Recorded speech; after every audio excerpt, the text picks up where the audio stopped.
जाननी चाहिए कि एमओएच कुवैत की जो इंटरव्यू है वो इंग्लिश में होती है और ऑनलाइन होती है। यानी कि अगर आप किसी ऑफिस चले जाओ ओईसी की, तो वहाँ पर आप लोगों के सामने एक लैपटॉप पड़ा होगा और कुवैत से आप लोगों की जो इंटरव्यू है वो लोग एमओएच कुवैत वाले कुवैत से आप लोगों से क्वेश्चन पूछते हैं और इंटरव्यू कंडक्ट करते हैं।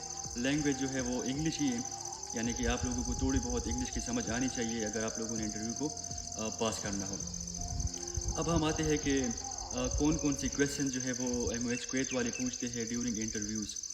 सबसे पहले तो आप लोगों को ये जानना चाहिए कि आप लोगों के पास अपने जितने भी डॉक्यूमेंट्स हैं, चाहे वो डिप्लोमा के हैं, चाहे वो बीएस लेवल के हैं, चाहे वो अंडर ग्रेजुएट जितने भी मैट्रिक एफएससी के डॉक्यूमेंट्स हैं, वो आप लोगों के पास होने चाहिए।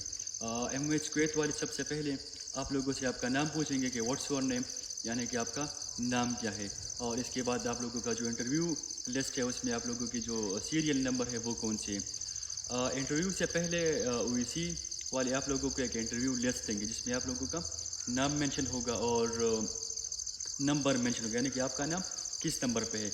अगर इन केस आपका नाम 8वें नंबर पर है तो आप उनको बताओ कि मेरा नाम ये है और मेरा सीरियल नंबर जो है वो इंटरव्यू लिस्ट पे ये है। फॉर एग्जांपल मेरा नाम शाहिद खान है और इंटरव्यू लिस्ट में जो मेरा नाम था वो 8वें नंबर पे था। तो ये सबसे पहले सवाल वो पूछते हैं। इसके बाद आप लोगों से जो दूसरा सवाल पूछेंगे वो CNIC के बारे में, यानी कि आप लोगों का CNIC नंबर क्या है। And the third question is आप लोगों ने डिप्लोमा या डिग्री कब स्टार्ट की और कब आप लोगों ने कंप्लीट की है। यानी आप लोगों को ये भी पता होना चाहिए कि मैंने डिप्लोमा कौन से सन में कौन से ईयर में मैंने स्टार्ट किया था और कब मैंने कंप्लीट किया था। फॉर एग्जांपल मैं अपने आप को ले तो मैंने जो BSN है वो स्टार्ट किया था 2014 में, 2014 में और कंप्लीट किया था 2018 में। तो ये मेरा दूसरा जवाब था एमओएच कुवैत वालों को। इसके बाद वो आप लोगों से पूछेंगे कि आप लोगों का एक्सपीरियंस कहाँ पर है। अपना डिपार्टमेंट आप लोगों ने बताना होगा, यानी कि इन केस अगर कोई ICU में काम करता है तो उनको बताए कि मैं पिछले 2 सालों से या 3 सालों से मैं काम कर रहा हूँ ICU में। और या कोई अगर पीडियाट्रिक वार्ड में काम कर रहा है तो उनको ये बताए कि मैं पीड्स वार्ड में काम कर रहा हूँ। कोई इमरजेंसी में काम कर रहा है तो उनको ये बताए कि मैं इमरजेंसी में काम कर रहा हूँ और पिछले 2, 3 या 5 साल से मैं वहाँ पर ड्यूटी कर रहा हूँ। तो आप लोगों ने ईयर्स भी मेंशन करने के मेरा इतने एक्सपीरियंस है इमरजेंसी में, पीड्स वार्ड में या ICU में। ये था हमारे पास चौथा क्वेश्चन। फिर आप लोगों से ये भी पूछेंगे कि अगर आप इन केस पीड्स वार्ड में काम कर रहे हो, अगर आप ICU में काम कर रहे हो तो वहाँ पर कौन से मरीज़ आप लोगों के पास आते हैं, किस डिजीज़ के मरीज़ आप लोगों के पास आते हैं। तो जो भी मरीज़ आप लोगों ने देखे होंगे वो आप लोगों ने उनको बताने हैं कि, यानी कि अगर इन केस में उनको बताओ कि ICU में नमोनिया के मरीज़ आते हैं, COPD के मरीज़ आते हैं, एनसेफेलाइटिस के आते हैं, मेनिंजाइटिस के आते हैं, ये सब आप लोगों ने उनको बताना है।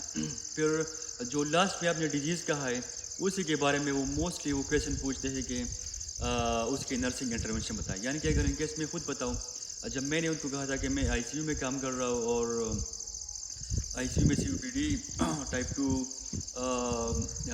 रिस्पिरेटरी फेलियर, एनसेफेलाइटिस, मेनिंजाइटिस, तो जो मैंने लास्ट में डिजीज़ का नाम लिया था उसी के बारे में उन्होंने बताया कि what's the intervention for meningitis. तो फिर मैंने उनको वही मेनिंजाइटिस की नर्सिंग इंटरवेंशन बताई, उनको नर्सिंग केयर के बारे में उन लोगों को बताया। तो आप लोगों ने मेंटली अपने आप को प्रिपेयर करना है कि जो मैं लास्ट डिजीज़ बोलूँगा उसके बारे में मुझे इन्फॉर्मेशन होनी चाहिए।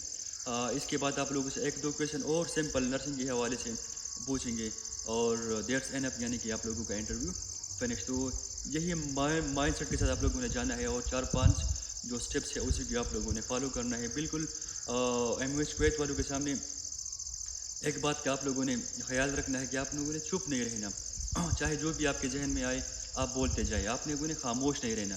अगर इन केस आप लोग खामोश रहोगे तो फिर आप लोगों का जो इंटरव्यू है वो पास नहीं होगा बल्कि फेलियर की तरफ जाएगा। तो इसलिए अगर आप लोगों को कुछ आता हो या नहीं आता, लेकिन आप लोगों ने इंटरव्यू के दौरान खामोश नहीं होना। Thank you.